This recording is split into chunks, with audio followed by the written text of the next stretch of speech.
ಬಾಗಲಕೋಟೆ ಜಿಲ್ಲೆ ಜಮಖಂಡಿ ನಗರದ ಐತಿಹಾಸಿಕ ಶ್ರೀ ಒಲೇಮಠದ ಶ್ರೀ ಆನಂದದೇವರ ನೇತೃತ್ವದಲ್ಲಿ ನಡೆದ ಈ ಜಾತ್ರಾ ಮಹೋತ್ಸವ ನೂತನ ಕಟ್ಟಡದ ನೀಲನಕ್ಷೆ ಬಿಡುಗಡೆ ಕಾರ್ಯಕ್ರಮ ದಿವ್ಯ ಸಾನ್ನಿಧ್ಯ ಶ್ರೀಮನ್ಮಹಾರಾಜ್ ನಿರಂಜನ್ ಜಗದ್ಗುರು ಡಾ ತೋಂಟದ ಸಿದ್ದರಾಮ ಮಹಾಸ್ವಾಮಿಗಳು ಜಗದ್ಗುರು ಶ್ರೀ ತೋಂಟದ ಸಿದ್ದಲಿಂಗೇಶ್ವರ ಸಂಸ್ಥಾನ ಮಠ ಡಂಬಳ ಹಾಗೂ ಗದಗ ಸಾನ್ನಿಧ್ಯ ಸಟಸ್ಥ ಬ್ರಹ್ಮಶ್ರೀ ಸಿದ್ದಲಿಂಗ ಶಿವಾಚಾರ್ಯರು ಶ್ರೀ ಹಿರೇಮಠ ಹಿರೇಪಡಸಲಗಿ ಸಮ್ಮುಖ ವೇದಮೂರ್ತಿ ದುಂಡಯ್ಯ ಸ್ವಾಮಿಗಳು ವಿಶೇಷ ಉಪನ್ಯಾಸ ಶರಣಶ್ರೀ ಪ್ರೊಫೆಸರ್ ಎಸ್ಜಿ ಸಿದ್ದರಾಮಯ್ಯ ಹಿರಿಯ ಸಾಹಿತಿಗಳು ಬೆಂಗಳೂರು ಅನುಭವದ ವಿಷಯ ವಚನಗಳಲ್ಲಿ ಮುಖ್ಯ ಅತಿಥಿಗಳು ಡಾ ಗಂಗಾಶ್ರೀ ಪಾಟೀಲ್ ಮಾತನಾಡಿದರು ಹಾಗೂ ರಾಹುಲ್ ಕಲೋತಿ ಮಾತನಾಡಿದರು ಭಾಗವಹಿಸಿ ದಾಸೋಹ ಸೇವೆ ಜೈನ ಸಮಾಜ ಬಾಂಧವರು ಸಭಾ ನಿರ್ವಹಣೆ ಶ್ರೀಮತಿ ಡಾ ಜ್ಯೋತಿದೇವರೆಡ್ಡಿ ಹೇಮರೆಡ್ಡಿ ಮಲ್ಲಮ್ಮ ಮಹಿಳಾ ಮಂಡಲ ಶ್ರೀಮತಿ ಜ್ಯೋತಿ ಕಟಗಿ ಜಮಖಂಡಿ ಶ್ರೀಶಕ್ತಿ ಶ್ರೀಮತಿ ಗಿರಿಜಾ ಮೇತ್ರಿ ಇನ್ನರ್ವೀಲ್ ಸಂಸ್ಥೆ ಶ್ರೀಮತಿ ಭಾಗ್ಯಕೋಟಿ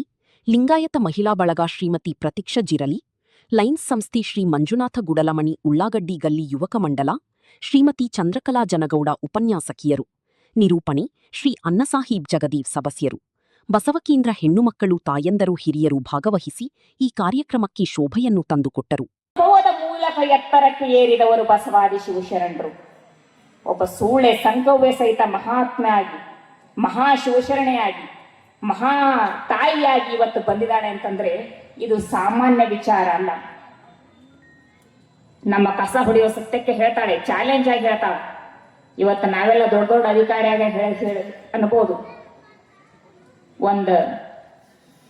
ಯಾರೋ ಸುಮ್ಮನೆ ಹಂಗ ದುಡ್ಡು ಕೊಡ್ತಾರಂತಂದ್ರೆ ಬಹಳ ಈಸಿಯಾಗಿ ಸ್ವೀಕಾರ ಮಾಡ್ತೀವಿ. ಆಕೆ ಒಬ್ಬ ಕಸ ಹೊಡೆಯೋ ಸತ್ಯಕ್ಕ ಹೇಳ್ತಾಳ, ಲಂಚ ವಂಚನಕ್ಕೆ ಕೈಯಾನದ ಭಾಷೆ ಹೇಳ್ತಾರೆ. ಆವ ಪ್ರಾಣಿಗೆಯೂ ನೋವು ಮಾಡಬೇಡ, ಪರನಾರ್ಯರ ಸಂಘ ಬೇಡ, ಪರಧನ ಕಳುಪಬೇಡ, ಪರದೈವ ಕೆರಗಬೇಡ. ಈ ಚತುರ್ವಿಧ ತವಕವ ಮಾಡುವಾಗ ಪರರು ಕಂಡಾರು ಕಾಣರು ಎಂದೆನಬೇಡ. ಬಳ್ಳೇಶ್ವರ ಲಿಂಗಕ್ಕಾರು ಮರೆ ಮಾಡಬಾರದಾಗಿ ಅಘೋರ ನರಕದಲ್ಲಿಕ್ಕುವ. ಹೆಂಗೆ ನೋಡ್ರಿ, ಸಮಾಜ ಶುದ್ಧವಾಗಿರ್ಬೇಕಾದ್ರೆ ಏನು ಮೂಗಿಡ್ಕೊಂಡು ಗಂಗೆಲ್ಲ ಮುಳುಗಬಾತಂದ್ರೆ ಇಲ್ಲ. ತೀರ್ಥಯಾತ್ರೆ ಮಾಡಿ ಬರ್ರಿ ಅಂತಂದ್ರೇನ ಇಲ್ಲ. ಹೋಮ ಹವನ ಮಾಡಂದ್ರೇನ ಇಲ್ಲ.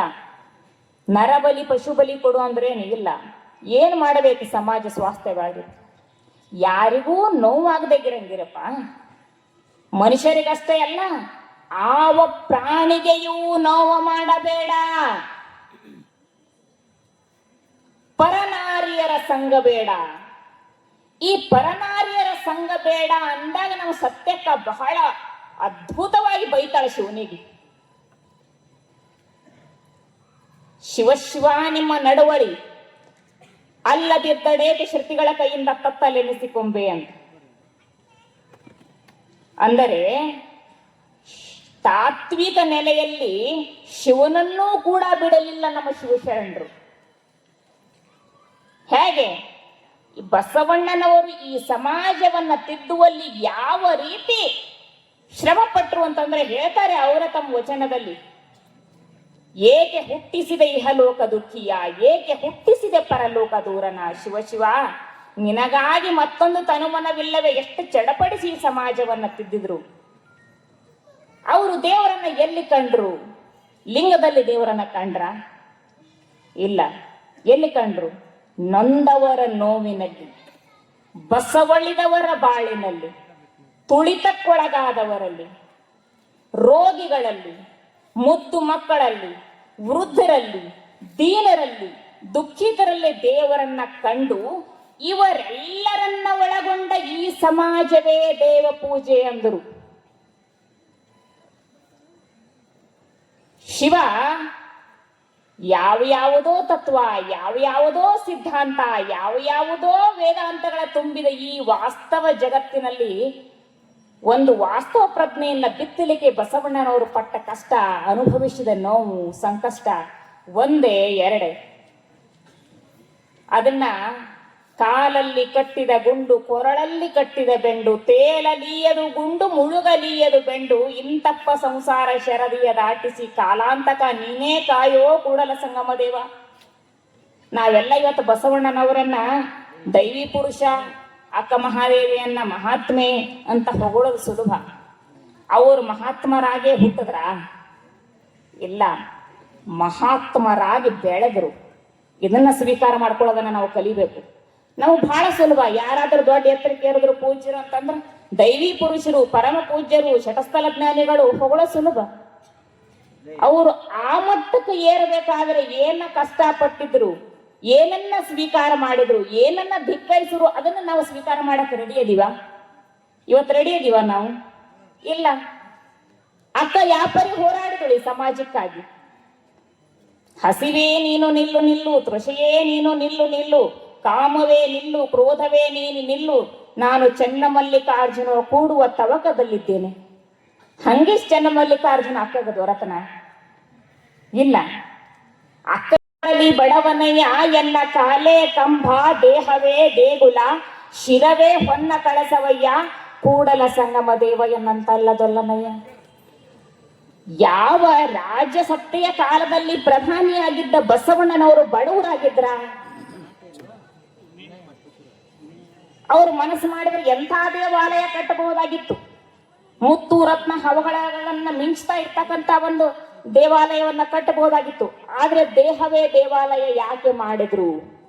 ಗುಲಾಮಗಿರಿಯಿಂದ ಈ ಸಮಾಜವನ್ನ ಮುಕ್ತ ಮಾಡಬೇಕಾಗಿತ್ತು ಬಸವಣ್ಣನವರಿಗೆ.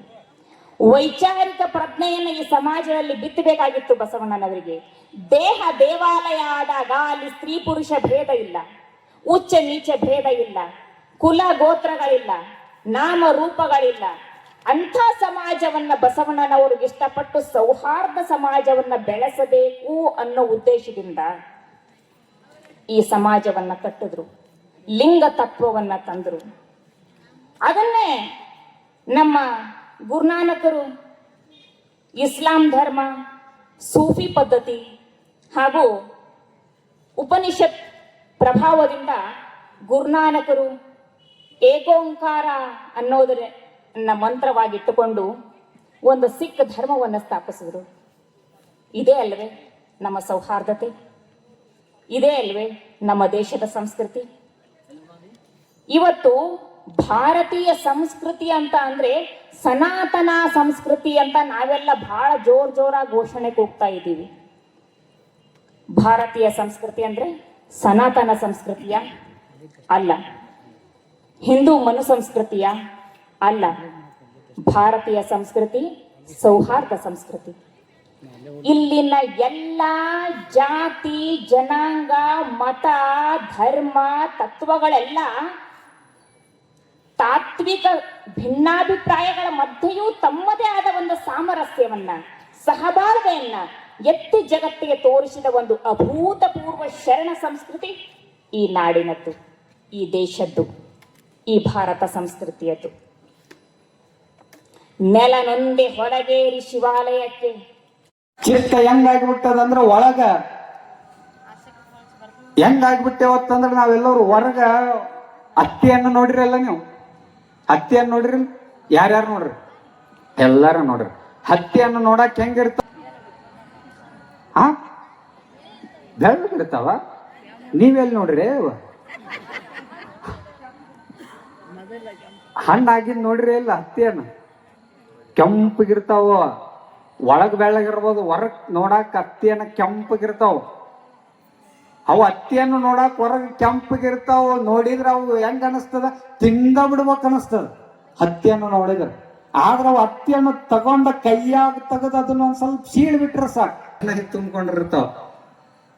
ಅದಕ್ಕೆ ಬಸವಣ್ಣವ್ರು ಹೆಂಗ್ ಉದಾಹರಣೆ ಕೊಡ್ತಾರ ಅಂತಂದ್ರ, ನಾವು ಹೆಂಗ ಬದುಕಾಕತ್ತೇವತ್ತಂದ್ರ ಹೊರಗ್ ನೋಡಾಕ ಹತ್ತಿಯನ್ನ ಕಂಡಂಗ್ ಕಾಣಕತ್ತೀವಿ, ಕೆಂಪಗ ಕಾಣಕತ್ತೀವಿ, ಬೆಳ್ಳಗ ಬಂಗಾರ ಹಾಕೊಂಡು ಇಸ್ತ್ರಿ ಬಟ್ಟೆ ಹಾಕೊಂಡು ಹೊರಗ್ ನೋಡಾಕ ಭಾರಿ ಒಳ್ಳೆ ಹೋಗ್ತಿ. ಇವನಾಗ ಯಾರು ಇಲ್ಲಿ ಜಗತ್ತಿನೊಳಗ ನಂಗ ಒಂದ ನಾಟಕೀಯ ಬದುಕವನ್ನ ಹೊರಗ್ ನೋಡಾಕ ಬಹಳ ಚಂದ ಕಾಣಕತ್ತೇವಿ. ಆದ್ರ ಒಳಗೇನು ತುಂಬ್ಕೊಂಡವತ್ತಂದ್ರ ಬರೇ ಹತ್ತಿ ಉಳದಂಗ ಕೆಟ್ಟ ದುರ್ಗುಣಗಳ ತುಂಬ್ಕೊಂಡ್ಬಿಟ್ಟಾವ ನಮ್ಮ ಒಳಗ. ಹಂಗಿದ್ರೆ ಏನು ಲಾಭ? ಮನುಷ್ಯರಾಗಿ ಬದುಕಬೇಕಲ್ಲ ನಾವೆಲ್ಲ. ಹೊರಗ್ ನೋಡ್ಬೇಕು ಆಕಳ ಮುಖದಂಗ ಇರುದ, ಇಂದ ಕತ್ತಿ ಒದಕಿನ ಕೊಡೋದು.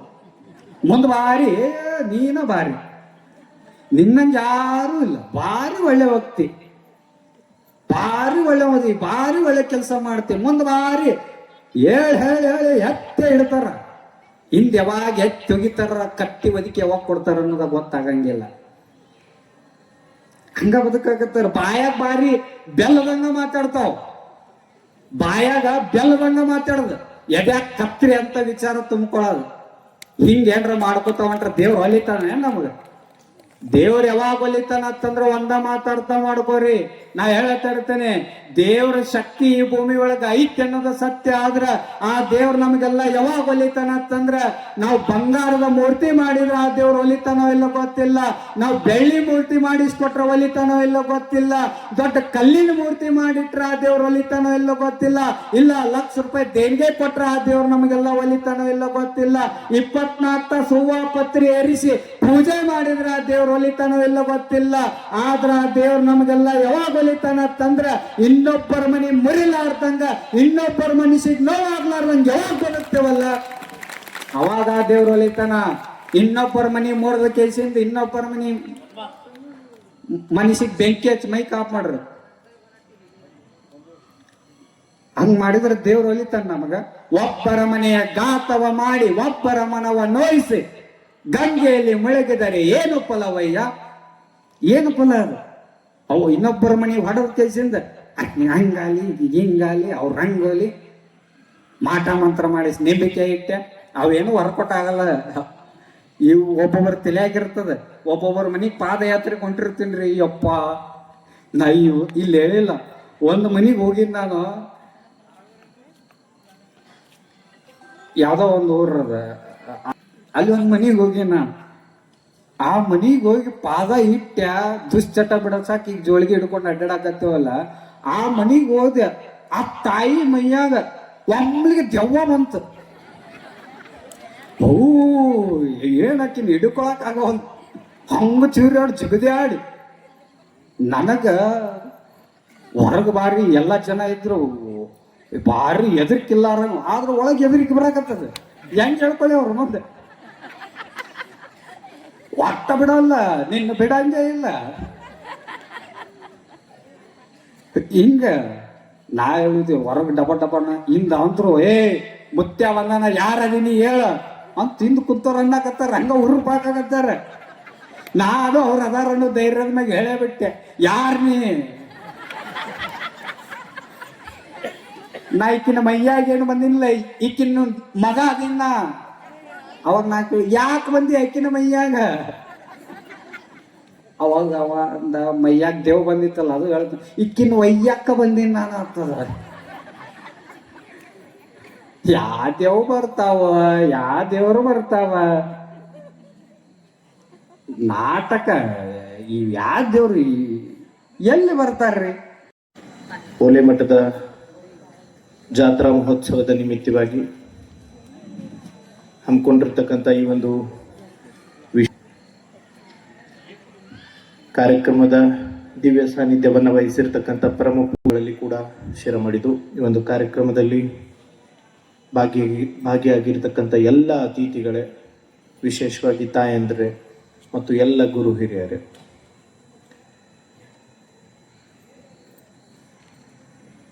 ವರ್ಷದಲ್ಲಿ ಬರ್ತಕ್ಕಂಥ 5 ದಿನಗಳು ಮಾತ್ರ ಓಲೆ ಮಠದ ಜಾತ್ರೆ ಅಂತ ಅನ್ಸಾತಿಲ್ಲ ನಮಗ. ಏನ್ ಅಪ್ಪ ಅವ್ರು ಬಂದಾರಲ್ಲ, ವರ್ಷ ಪೂರ್ತಿ ಓಲೆ ಮಠದ ಜಾತ್ರೆ ನಡೆದೇ ಇದೆ.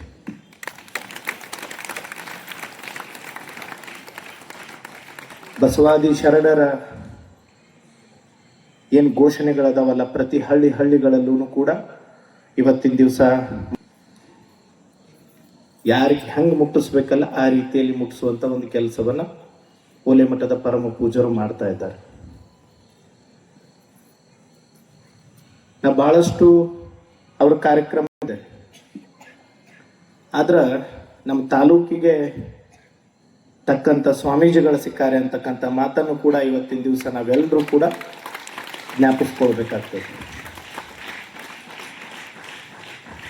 ಜೊತೆಗೆ ಹಿರಿಯರಾಗಿ, ತಾಯಂದ್ರ ಜೊತೆಗೆ ಬಹಳಷ್ಟು ಮಗನಾಗಿ ಎಲ್ಲರೊಂದಿಗೆ ಬೆರೆತು ಈ ತಾಲೂಕಿನಲ್ಲಿ ಪ್ರತಿ ಮನೆಗಳಲ್ಲೂ ಕೂಡ ನಮ್ಮ ಓಲೆಮಠ ಆನಂದ ದೇವರ ಒಂದು ಪ್ರತಿರೂಪ ಪ್ರತಿಯೊಂದು ಮನೆಯಲ್ಲೂ ಕೂಡ ಇವತ್ತಿನ ದಿವಸ ಅವರ ಪ್ರಭಾವ ಇದೆ ಅಂತಕ್ಕಂಥದ್ದನ್ನು ಕೂಡ ನಾವು ಜ್ಞಾಪಿಸ್ಕೊಳ್ಬೇಕು. ಅವರೊಂದು ದುಶ್ಚಟಗಳ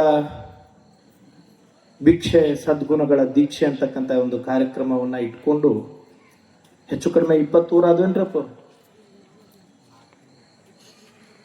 4 ತಿಂಗಳಾಯ್ತು, 20 ಊರು ಅಡ್ಡಾಡತ್ತಾರ. ಪ್ರತಿ ಮನೆಗೂ ತಿರುಗಾಡಿ ಇವತ್ತಿನ ದಿವಸ ಯುವಕರನ್ನ ಏನು ಹಾದಿ ಬಿಟ್ಟಿರ್ತಕ್ಕಂಥ ಯುವಕರಿದ್ದಾರ ಅವ್ರನ್ನ ವಾಪಸ್ ಮರಳಿ ಸದ್ಗುಣಗಳ ದೀಕ್ಷೆಯನ್ನ ಕೊಡೋದ್ರ ಮೂಲಕ ಈ ಸಮಾಜವನ್ನ ಕಟ್ಟುವಂತ ಕೆಲಸವನ್ನ ಮಾಡ್ತಾ ಇದ್ದಾರೆ. ಅವರು ಪ್ರತಿಯೊಂದು ಕಾರ್ಯಕ್ರಮದಲ್ಲಿ ಹೇಳ್ತಾರೆ, ಒಬ್ರು ಸ್ವಾಮೀಜಿ ಆಗಿರ್ತಕ್ಕಂಥವ್ರ ಕೆಲಸ ಏನಪ್ಪಾ ಅಂದ್ರ, ಏನ್ ಭಕ್ತಾದಿಗಳು ತಂದು ಕೊಡ್ತಾರಲ್ಲ ಬಾನ, ಅದನ್ನ ತಿಂದು ಆರಾಮ್ ಇರ್ತಕ್ಕಂಥದ್ದಿಲ್ಲ. ಪ್ರತಿ ಮನೆಗೂ ತೆರಳಿ ಅಲ್ಲಿರ್ತಕ್ಕಂಥ ಅವರಲ್ಲಿರ್ತಕ್ಕಂಥ ಮೂಢನಂಬಿಕೆಗಳನ್ನ ದುಶ್ಚಟಗಳನ್ನ ಎಲ್ಲವನ್ನ ದೂರ ಮಾಡಬೇಕು, ಈ ಸಮಾಜವನ್ನ ಕಟ್ಟಬೇಕು, ಅದು ನನ್ನ ಕೆಲಸ, ಅದನ್ನ ಮಾಡ್ತೀನಿ ಅಂತ ಹೇಳಿ ಒಂದು ದೀಕ್ಷೆ ತೊಟ್ಟು ಕೆಲಸ ಮಾಡ್ತಾ ಇದ್ದಾರೆ. ಹೀಗಾಗಿ ಯಾವತ್ತಿಗೂ ಕೂಡ ಅವ್ರ ಜೊತೆಗೆ ನಾವಿರ್ತೀವಿ. ಮತ್ತು ಓಲೆ ಮಠದ ಈ ಜಾತ್ರೆ ಏನಿದೆ ಅಲ್ಲ, ಇನ್ನೇನಪ್ಪ ಅವರು ಬಹುತೇಕ ಪಟ್ಟಾಭಿಷೇಕ ಕಾರ್ಯಕ್ರಮ ಕೂಡ ಎಂದ್ ಬರ್ತದೆ ಗೊತ್ತಿಲ್ಲ, ನಾವು ಅದಕ್ಕೆ ತಯಾರನಾಗದೀವಿ. ಯಾಕಂದ್ರೆ ಇದನ್ನ ಯಾರಿಗೂ ಅರ್ಗಿಸ್ಕೊಳಕ್ಕಾಗತ್ತಿಲ್ಲ. ಅದನ್ನ ಹೆಂಗ್ ಮಾಡ್ತಾರೋ ಏನ್ ಮಾಡ್ತಾರೋ ಅಂತಕ್ಕಂಥದ್ದು ಕೂಡ ಬಹಳಷ್ಟು ಜನರಿಗೆ ಕುತೂಹಲ ಐತಿ. ನಾವು ಅನ್ಕೊಂಡಿರ್ತಕ್ಕಿಂತನೂ 100 ಪಟ್ಟ ಜಾಸ್ತಿನೇ ಅವರ ತಲೆಯಲ್ಲಿ ಯೋಜನೆಗಳಿರ್ತಾವ. ಬಹಳಷ್ಟು ವಿಚಾರ ಮಾಡುವಂಥದ್ದು ಅವಕಾಶ ಇಲ್ಲ. ಅವ್ರು ಹೆಂಗೆ ಹೇಳ್ತಾರ ಹಂಗೆ ಹೋದ್ರೆ ಸಾಕು, ಎಲ್ಲಾನು ಕೂಡ ಬಹಳಷ್ಟು ಸುಸೂತ್ರವಾಗಿ ಬಹಳಷ್ಟು ಒಳ್ಳೆಯ ರೀತಿಯಲ್ಲಿ ನಡೀತದೆ ಅಂತಕ್ಕಂಥ ಮಾತನ್ನು ಹೇಳಿ, ಯಾವತ್ತೂ ಕೂಡ ನಮ್ಮ ಮೇಲೆ ಬಹಳಷ್ಟು ಪ್ರೀತಿಯಿಂದ ಬಹಳ